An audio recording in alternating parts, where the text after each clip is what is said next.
Eu saúdo os amados irmãos com a paz do Senhor, amém? Abra sua Bíblia comigo em Neemias, profeta Neemias, no capítulo 1,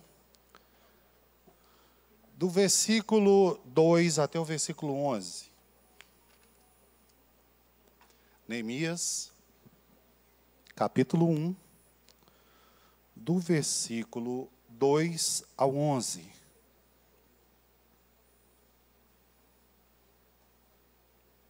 Todos acharam? Diga amém. Para você que está em casa, também receba a bênção do Senhor. Eu tenho plena convicção que você que está no hospital, recebemos um pedido aqui do irmão Walter, da irmã Hélia, sejam curados.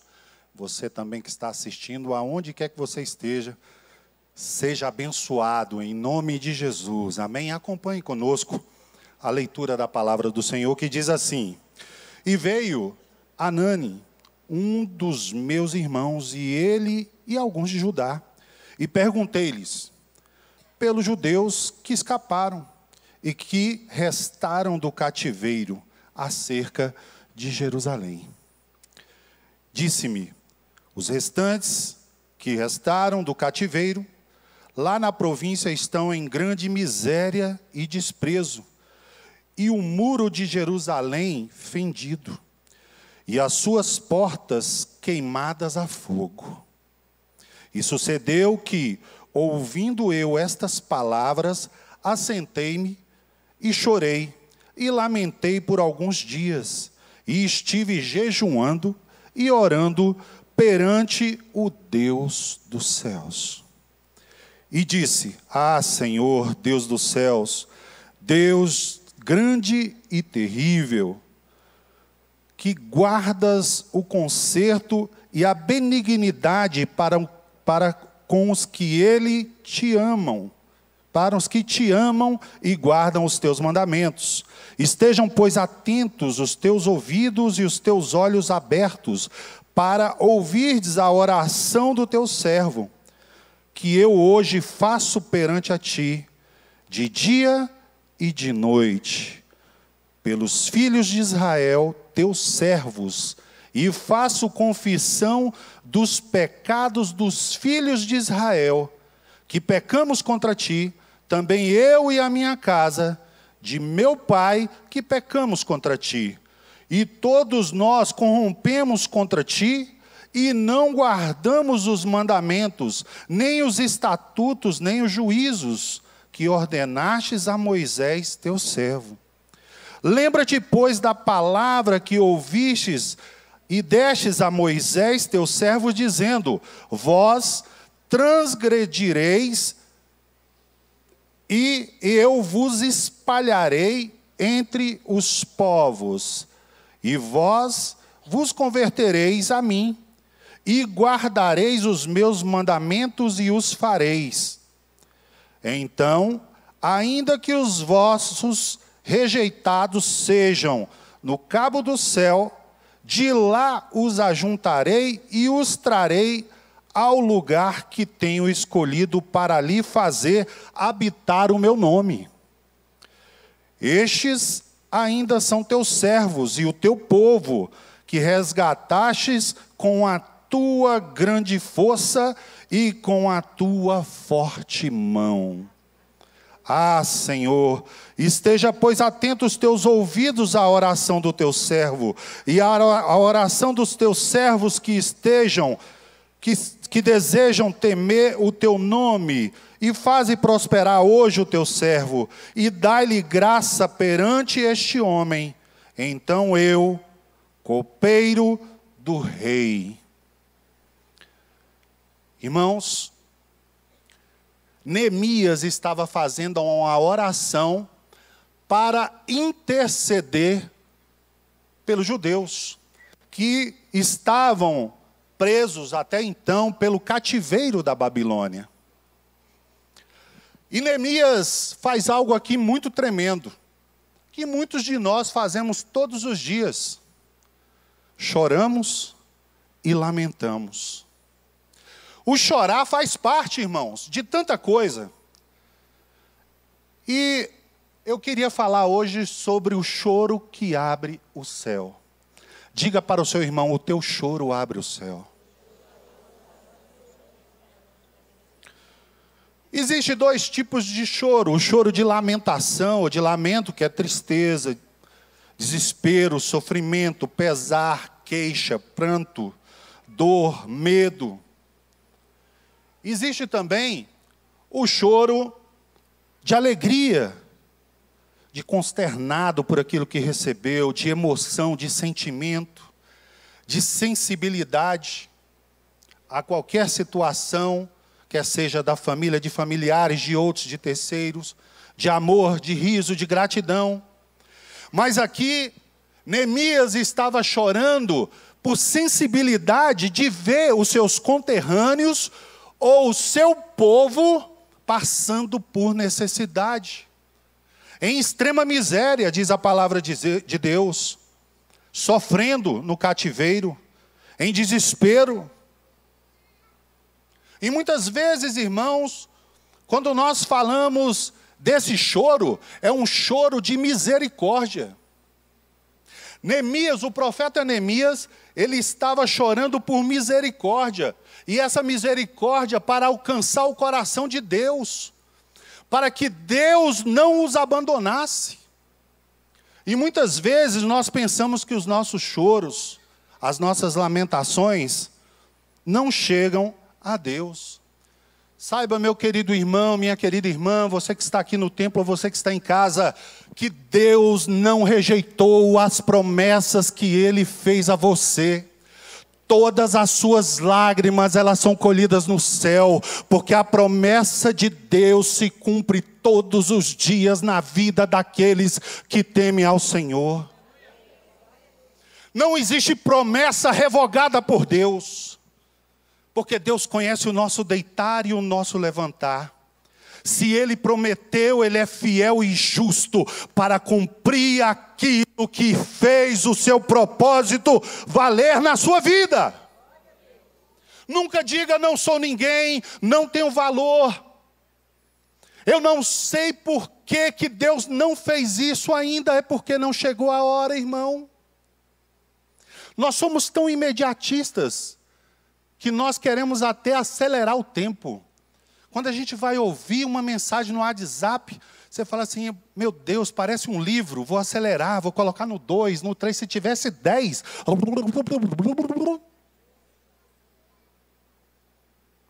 Nós estamos vivendo na geração miojo, pastor Wilson. Nós queremos tudo instantâneo e esquecemos que Jeremias, ele chorou, verdade. Ele lamentou por alguns dias. E depois o que ele fez? Ele transformou a sua lágrima em atitude. Ele jejuou e orou. O choro pode durar uma noite, mas a alegria vem pela manhã. Mas nós queremos que o amanhã seja agora. Somos imediatistas. Quantas vezes eu já ouvi e vi com os meus olhos testemunhos de irmãs, de irmãos que falaram assim, olha, eu paguei 35 anos o preço para ver a salvação do meu esposo. Muitas vezes. Eu tenho isso dentro da minha própria família. Minha sogra eu não lembro. Você lembra o tempo? 40 anos, foi 40 anos, dona Lenice? 40 anos orando. Teve atitude. Mas Deus que deu o tempo. Por quê? Porque Deus conhece a cada um de nós, irmãos. Não adianta nós querermos antecipar as coisas de Deus. Tudo é no tempo de Deus, no propósito de Deus, debaixo da mão poderosa de Deus.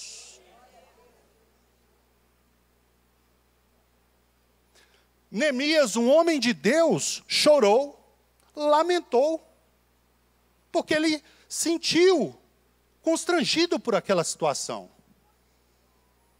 Mas ele tomou atitude, ele não ficou sentado no meio-fio, como muitas pessoas ficam. Não deu certo ainda, eu quero logo agora, porque se não for agora, eu também vou ficar bicudinho, vou ficar com raiva, vou fazer greve contra Deus. Não adianta você fazer greve contra Deus, não adianta você pressionar a Deus, porque Ele sabe a hora certa, o momento certo, porque Ele prometeu. Agora nós temos que crer que a promessa de Deus, ela não é em vão. A primeira coisa que nós temos que crer é isso. Permanecer firme. Firme nas promessas. Não tem uma canção que diz assim? Firme nas promessas do meu Salvador, cantarei louvores ao meu Criador. Sensação do seu amor, firme nas promessas de Jesus. Todo mundo. Firme, firme, firme nas promessas de Jesus, meu mestre. Firme, firme, sim, firme nas promessas de Jesus.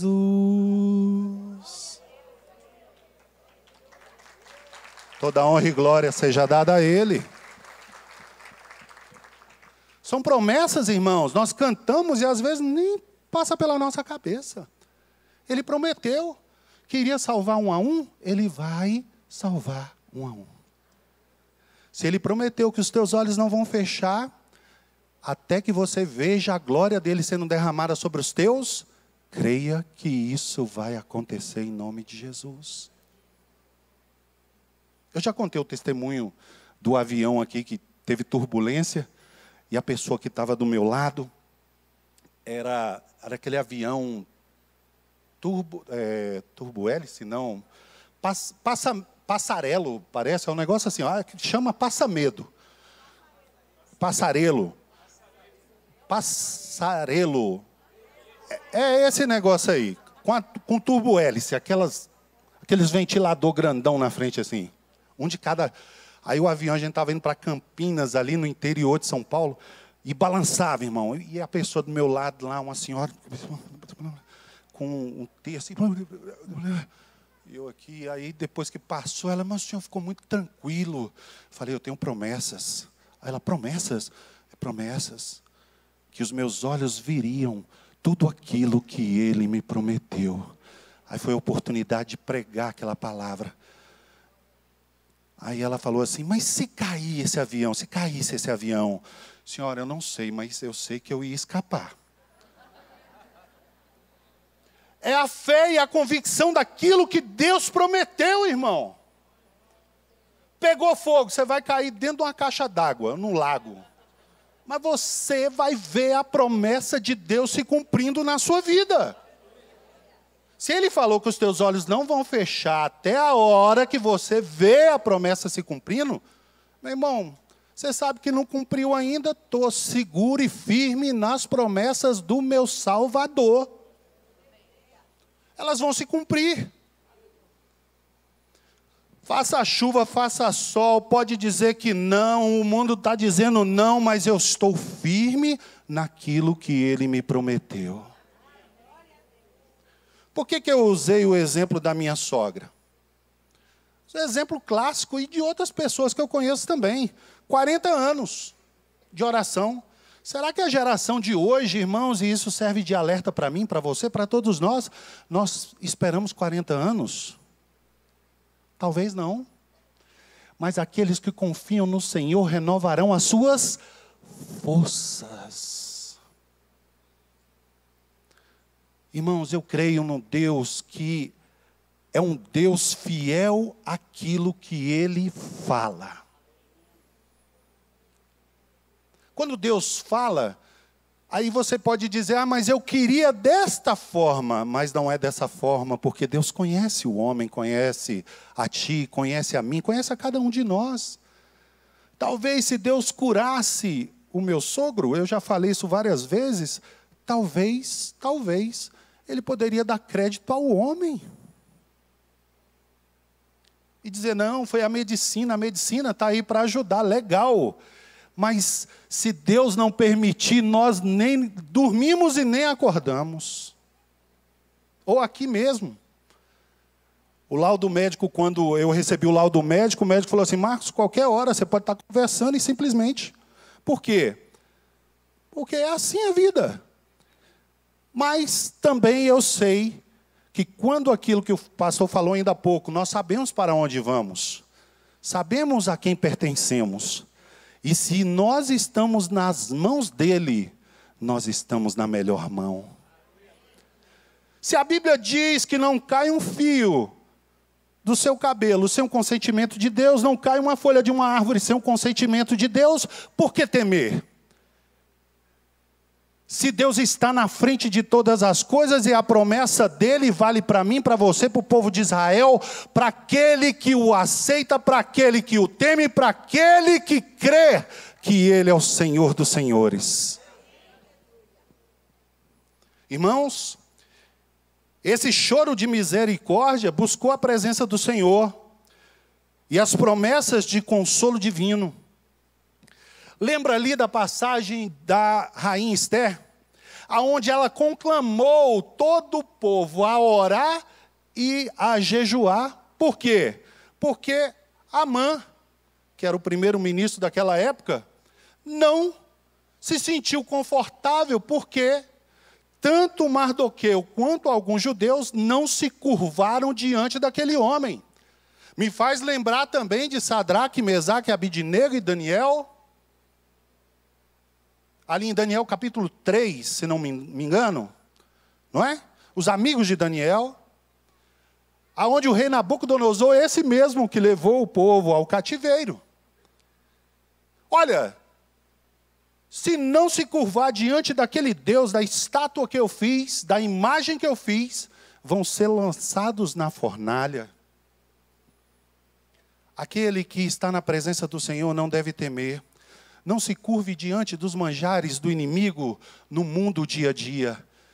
Porque, irmãos, tem uma música que diz que todos os dias o pecado vem, me chama. Todos os dias as dificuldades vêm e me chamam. Todos os dias nós estamos praticamente matando um leão, todos os dias. Mas todos os dias a promessa do Senhor está sobre as nossas vidas. Todos os dias o Espírito Santo de Deus está nos acolhendo. Todos os dias nós estamos protegidos pelos anjos do Senhor. Todos os dias nós somos direcionados pelo próprio Deus a estarmos nesse mundo. Mas fazemos a diferença para aqueles ainda que não conhecem o Senhor como único e suficiente Salvador de suas vidas. Oh, aleluia! São exemplos, irmãos, como de Sadraque, Mesaque e Abidnego. Ô rei, fica sabendo tu, que se Deus quiser nos livrar, Ele vai nos livrar. Se Ele não nos livrar, tudo bem. Mas nós não vamos adorar os teus ídolos. Não vamos nos curvar diante dos teus ídolos. Diz a palavra de Deus que o rei, tomado de fúria, pediu para aumentar 7 vezes mais a fornalha. Ao ponto que aqueles que aumentaram a fornalha morreram de tamanho calor que era. E o rei, certo de que tinha feito algo como exemplo para aquele povo, desceu lá embaixo na fornalha, abriu de longe, assim, eu imagino, e estou fazendo uma conjectura, aquele fogo saindo, aquela labareda saindo, ali de longe, mas nós lançamos 3. Aí os puxa-saco do lado, nós, sim, Senhor, foi 3. Mas eu estou vendo 4. E o 4 é semelhante ao Filho do Homem, que eles estão dançando, pulando dentro da fornalha, pegando fogo. E crente é assim, meu irmão, quanto mais fogo, desce fogo, pega fogo. O crente é lavado e remido, vai fogo e desce fogo, e sobe fogo e desce fogo, porque nós somos chamados o povo escolhido pelo Senhor. Não podemos esquecer, irmãos, de que dentro de nós arde uma chama viva, que se chama Espírito Santo de Deus. E assim, irmãos, aqueles que se levantaram contra os filhos de Deus tiveram a sua ruína decretada. E alguns pontos que eu gostaria de destacar aqui, independente do seu trabalho. Neemias era um copeiro do rei, era um servo do rei, mas era um homem temente a Deus e que o rei confiava nele. Assim Deus levanta várias pessoas, aonde quer que você esteja. Lembra da menina judia que lá em 2 aos Reis, capítulo 5, se não me falha, eu acho que sim, era a serva de Naamã, aonde dentro de casa ela era o quê? Uma empregada. Mas ela era temente a Deus. Esse copeiro era temente a Deus. O profeta Neemias era temente a Deus. E essa menina, que nem é citado o nome dela, lá em 2 aos Reis, capítulo 5, ela vendo que Naamã era um homem leproso, general, com alta patente, mas dentro de casa era leproso. E ouviu falar, alguém chegou com um assunto e ela ouviu que se ele fizesse tal situação, aí ela pega e fala assim, olha, se essa mulher, ou se esse homem, soubesse que tem um homem de Deus na minha terra, e que Deus o abençoa, que Deus fala através dele. Ah, se tu soubesse. Ontem eu estava no aniversário da minha neta, e aí eu lembro que tem uma pessoa muito querida da minha família que adora pastel frito. Aí a mulher, vocês aceitam pastel? Quase que eu falei assim, ah, se tu soubesse com quem tu falas, tu deixava essa bandeja aqui. Por quê? Porque aquela menina, ela sabia que Deus era poderoso para fazer infinitamente mais do que tudo aquilo que pensamos ou pedimos. Então, são pessoas usadas por Deus, que Deus faz valer o seu nome. Então, qual é a lição que nós tiramos daqui? Aonde você está, Deus está te abençoando. É no teu trabalho, é na tua casa. Ainda que você seja sozinho na sua casa, Deus está usando você como instrumento para a salvação de muitos dos teus.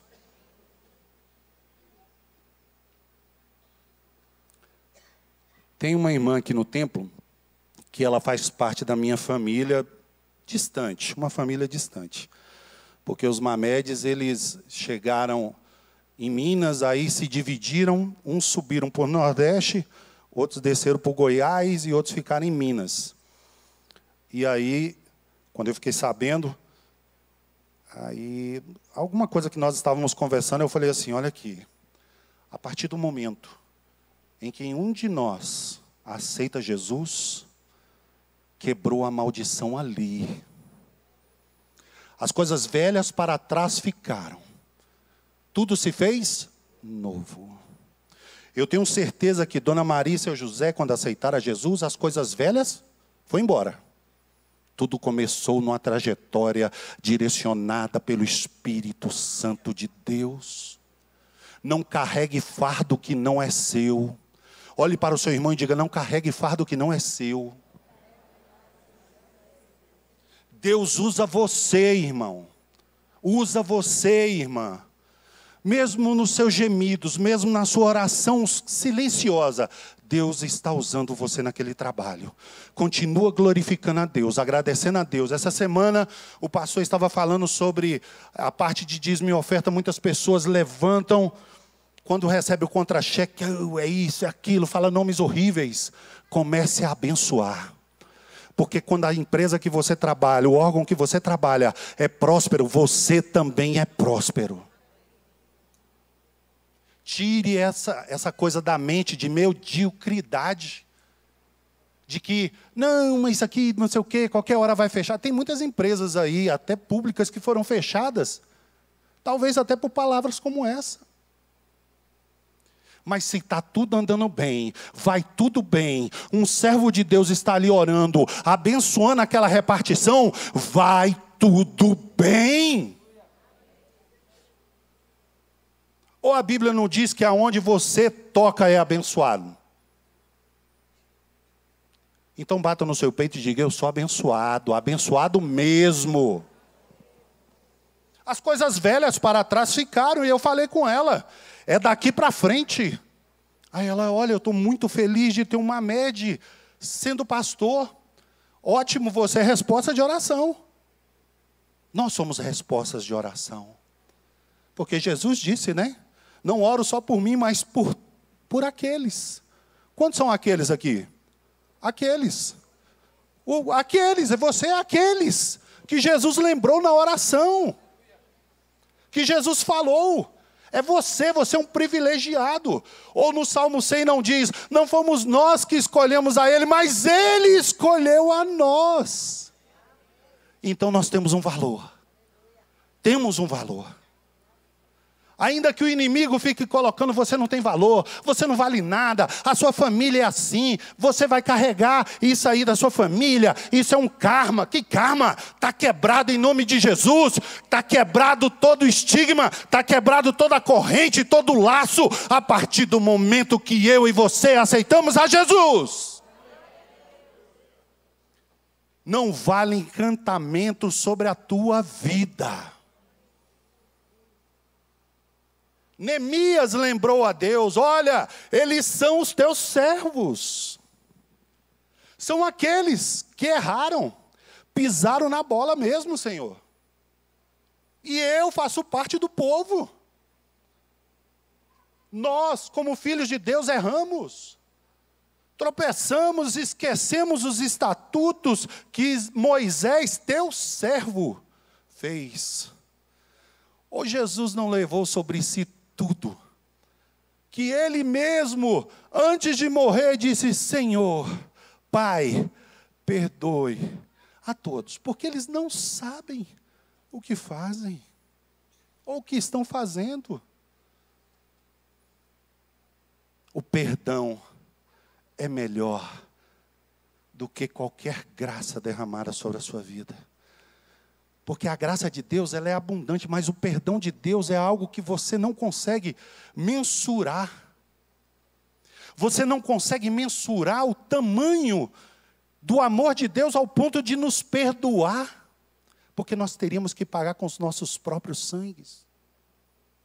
Mas Ele morreu. Mas louvado seja o nome do Senhor, porque ao terceiro dia Ele ressuscitou para nos dar vida, e vida em abundância. E ontem eu citei isso. Nós estamos chegando no período da Páscoa. Vamos ter uma celebração especial no sábado e no domingo na igreja. Durante a semana vamos estar falando sobre isso. Mas, irmãos, nós não comemoramos a morte de Cristo. Nós comemoramos a vida em Cristo. Há uma grande diferença. Aquilo que parecia impossível, aquilo que parecia estar perdido, aquilo que parecia não ter saída, Deus disse: tem saída, tem solução, tem graça, tem perdão para eles. Então você e a sua família são abençoados mesmo.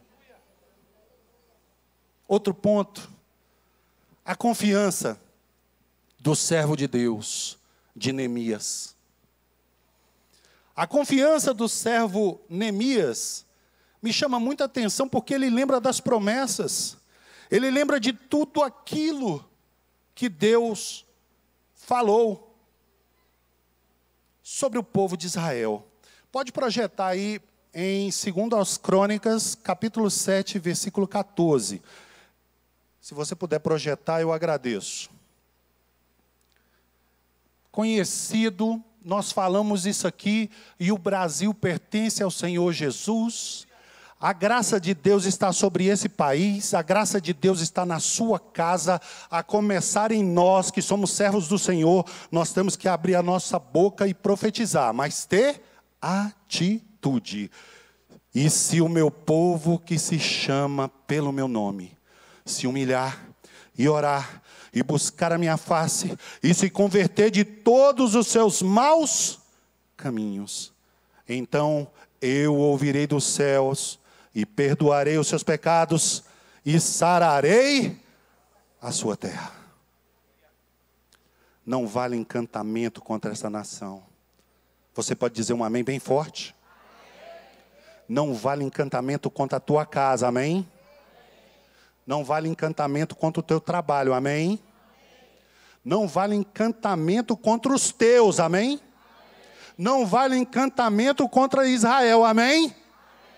Amém. Assim seja. São promessas que o Senhor não esqueceu, quando o próprio profeta Neemias disse: olha, Senhor, eles são promessas. Vamos fazer isso. E aí, outra coisa que me chama a atenção da convicção, também na fé. Em uma situação em que, Gênesis capítulo 22, nós estamos ali com Abraão e Isaque. Aonde a história conta que Deus fala com Abraão, dizendo: Abraão, sim, Senhor, teu servo ouve. Abraão, sim, Senhor, teu servo ouve. Pode acompanhar na sua Bíblia se você quiser. E aí, Deus fala com ele. No versículo 2, pega o teu filho, teu único filho, e oferece-o ali, no Monte Moriá. E o que Abraão fez? Ele obedeceu. Obedecer é melhor do que sacrificar.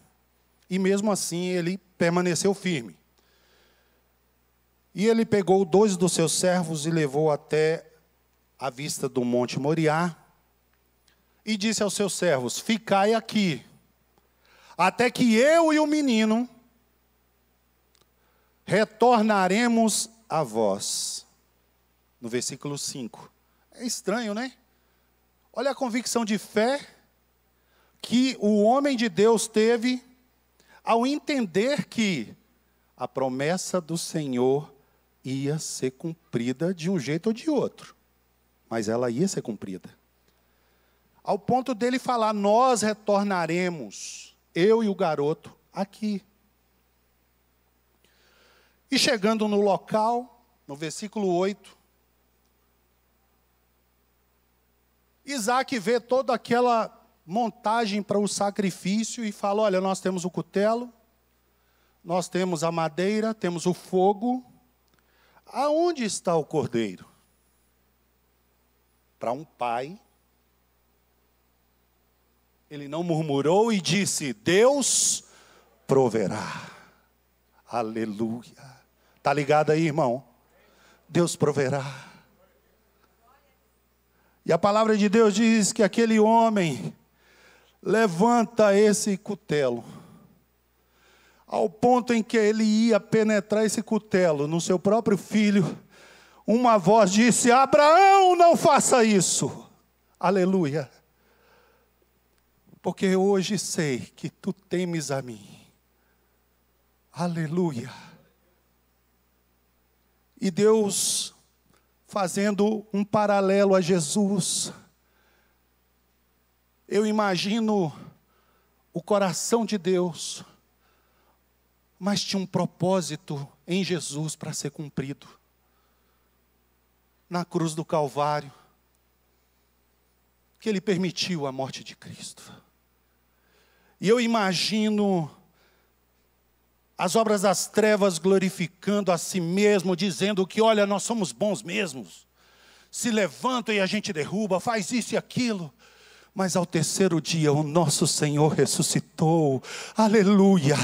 Ele vive para todo sempre. Ele não está mais ali. Ele mora na tua casa contigo. Ele mora no teu trabalho. Ele mora na tua família. A todos aqueles que o buscam, Ele não nega. Porque Ele é o mesmo ontem, hoje e eternamente. Ele é o Senhor dos senhores e Ele voltará.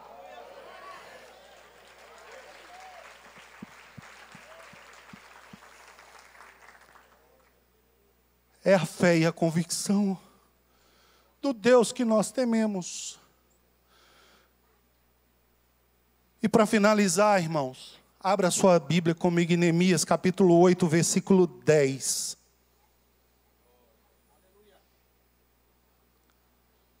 Disse-lhes mais: ide, comei as gorduras e bebei as doçuras, e enviarei porções aos que não têm nada preparado para si, porque esse dia é consagrado ao Senhor.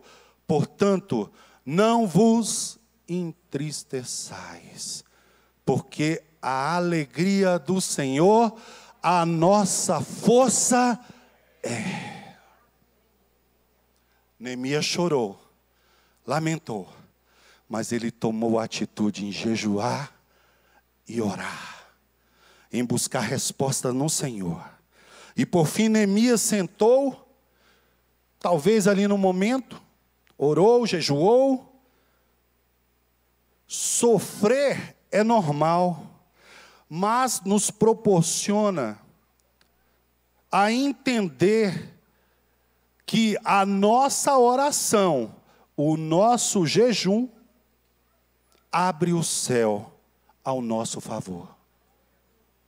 Ainda que as coisas não tenham saída, precisamos ter a atitude de buscar aquele que tem resposta.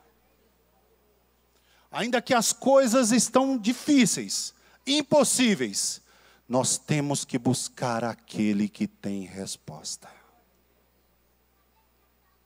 Não é do nosso jeito, porque se fosse do nosso jeito, nós seríamos o Deus Júnior. É assim que eu quero. Não é assim. É do jeito que Ele quer. É na vontade soberana dEle. Neemias entendeu isso. Por isso, irmãos, demorou muito tempo, 120 anos, para reconstruir os muros de Jerusalém. E 52 dias. Mas se cumpriu a promessa que Deus fez ao seu servo. Então olhe para o seu irmão e diga assim: vai se cumprir as promessas que Deus fez a você. Convidaria a equipe de louvor a estar aqui conosco. Feche os teus olhos agora. Curve a sua cabeça.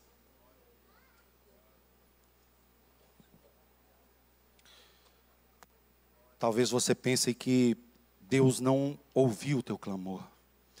Talvez você pense até que Deus esqueceu do seu pedido, daquilo que você tem colocado diante dele. Mas saiba que Deus, Ele continua colhendo as tuas lágrimas. E elas serão pagas e bem pagas, para que o nome dele seja glorificado.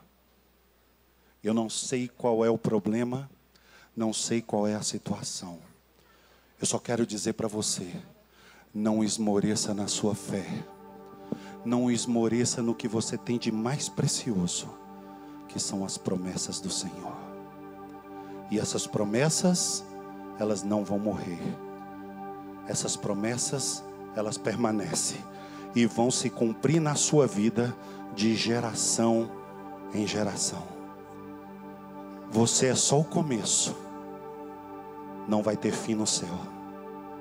Nós vamos ver com os nossos próprios olhos, pelos olhos da fé, o que Deus prometeu está sendo cumprido gradativamente, em nome de Jesus.